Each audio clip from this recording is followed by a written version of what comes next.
Welcome to Samba Samba. Enjoy the video. You begin by signing in with your school Google account and opening Google Classroom. Next, create class using the plus button and enter essential fields: class name, section, subject, and room. This ensures roster clarity.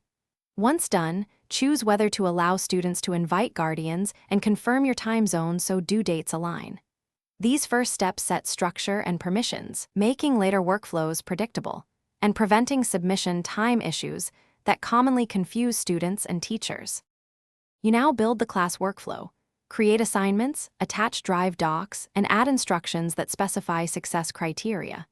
Then organize by topic so students navigate units quickly and set points, due dates, and rubrics to standardize grading. Once assignments exist, schedule posts to publish at specific times and reuse a previous assignment to save setup time.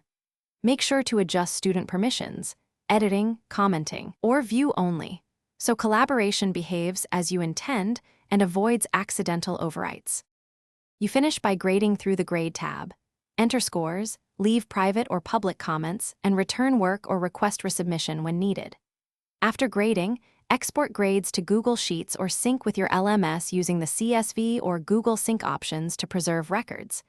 If something goes wrong, students can't submit or files won't attach.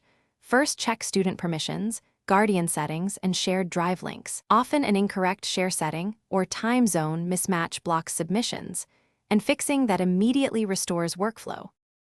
Thanks for watching. Consider subscribing if we helped you.